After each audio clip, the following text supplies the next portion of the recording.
Pengujian Metodologi Pelatihan ILPS. Komunitas ini diselenggarakan oleh Direktorat Jenderal Pembinaan Pelatihan dan Produktivitas, Direktorat Bina Standarisasi, Kompetensi dan Pelatihan Kerja, Kementerian Tenaga Kerja Republik Indonesia. Program pelatihan ini mengacu pada Standar Kompetensi Kerja Nasional Indonesia atau disebut SKKNI. Pelatihan ini bertujuan agar setelah mengikuti selama kurang lebih 100 jam pelatihan, peserta kompeten dalam mengajar sesuai dengan kaidah dan aturan yang berlaku.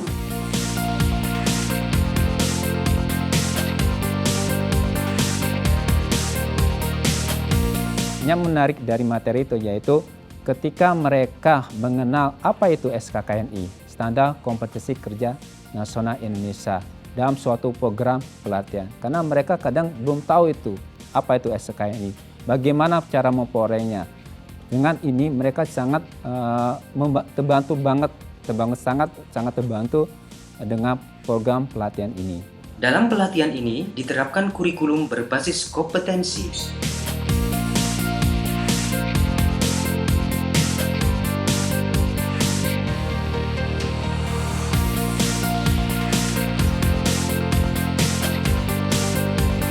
Materi pelatihan yang diajarkan yaitu unit kompetensi yang terdiri dari 1. Menerapkan prinsip kesehatan kerja untuk mengendalikan risiko atau disebut K3.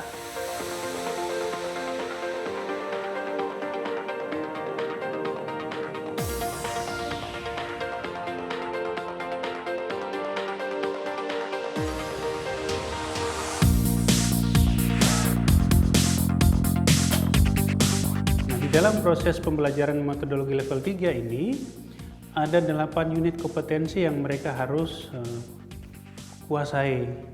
Yang pertama adalah ketiga, di mana mereka harus paham, mereka harus tahu bahwa ketika kita mengajar, begitu pentingnya kita memperhatikan keselamatan dan kesehatan kerja.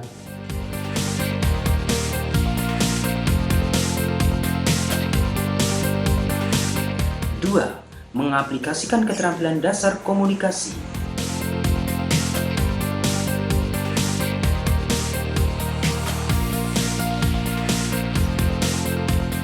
Di sini kami mengarahkan mereka untuk bagaimana membuat leaflet, brosur, ataupun juga job sheet, di mana ini memang juga dibutuhkan di LPK untuk mereka nanti mengembangkan komunikasi, mengeksplor kepada masyarakat jenis pelatihan yang mereka latihkan di LPK dengan modal bahwa mereka telah diajari membuat brosur ataupun leaflet.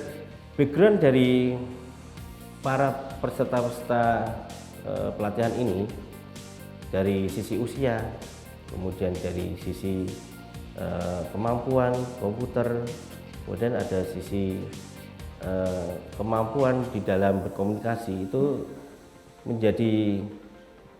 terkadang menjadi hambatan untuk kita para instruktur di dalam menyampaikan materi. Namun dengan berjalannya waktu kita terus memperbaiki bagaimana supaya pelatihan ini bisa berjalan dengan lebih baik. Salah satunya adalah dengan cara memberikan pendampingan yang lebih intens kepada peserta. Kemudian peserta juga diberikan motivasi, diberikan materi-materi penunjang supaya pelatihan ini bisa lebih hidup, bisa lebih mudah diterima, dan peserta bisa mencapai hasil yang sama pada akhirnya. 3. Melakukan presentasi.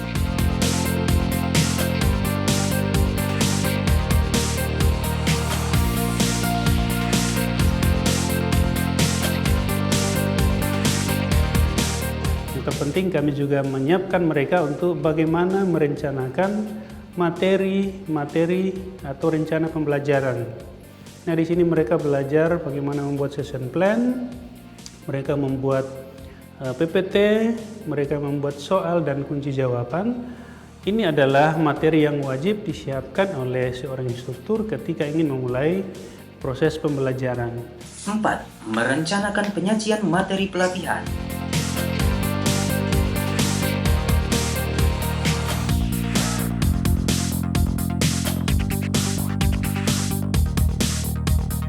lesson plan itu adalah acuan atau guideline instruktur untuk mengajar. Karena mereka pun nanti menjadi instruktur. Mereka memang udah menjadi instruktur, tapi gimana menjadi instruktur sesuai standar, sesuai standar yang kita miliki.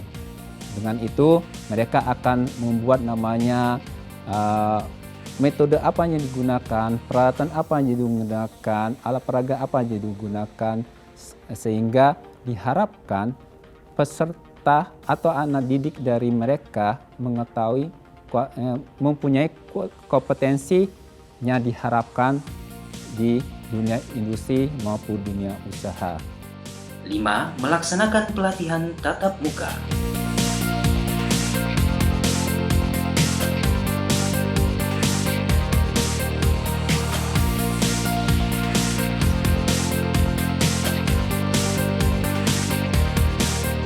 Untuk pelatihan ini sendiri sebenarnya mempelajari 8 unit kompetensi yang dimulai dari K3, ada komunikasi, kemudian ada presentasi, rencana pembelajaran, kemudian sampai dengan face to face atau pertemuan dengan tatap muka. Instruktur pelatihan swasta ini semuanya adalah mereka instruktur yang sangat bagus sekali di lembaga pelatihan kerjanya masing-masing. Mereka datang ke sini dikirim oleh perwakilan lembaganya untuk menerima materi berupa metodologi level 3, di mana nanti pada akhirnya mereka akan kembali ke instansinya masing-masing untuk menularkan kembali apa yang sudah mereka dapatkan di sini.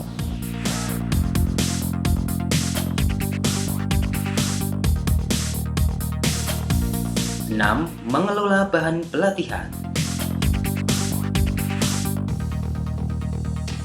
7. Mengelola peralatan pelatihan.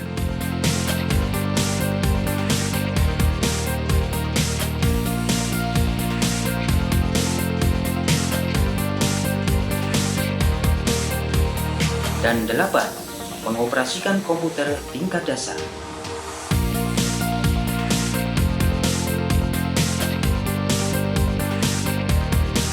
Ada beberapa peserta yang kemampuan komputernya sangat minim, bahkan sudah sangat lama sekali tidak menggunakan komputer. Sehingga salah satu cara yang kami gunakan pada saat proses pembelajaran itu adalah membantu dan membuat tugas dengan menggunakan cara yang lebih persuasif. Selain itu juga terdapat materi pelatihan kelompok non-unit kompetensi, yaitu 1. Konsep CPT, Competency Based Training. 2. Grand Design pelatihan vokasi. Setelah peserta menjalani masa pelatihan, dilanjutkan dengan ujian untuk menentukan hasil kompetensinya.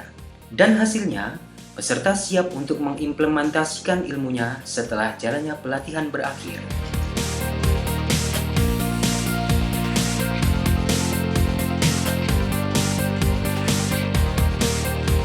Fokus pemerintah untuk pembangunan tahun 2019, tahun 2020 ke depan ini adalah untuk pengembangan SDM. Di mana untuk pengembangan SDM ini adalah ujung tombaknya adalah instruktur. Instruktur itu harus memiliki 2 kompetensi, kompetensi teknis maupun kompetensi metodologi.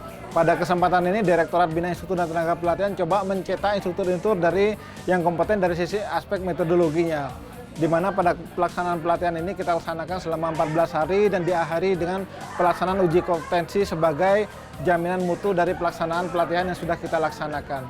Dari hasil yang mereka capai, mereka kompeten sebagai instruktur di LPK masing-masing, sehingga harapan saya sangat optimis insya Allah mereka bisa mengimplementasikan apa yang mereka dapat di sini kepada masyarakat, kepada murid-murid, kepada peserta yang akan mereka latih nanti.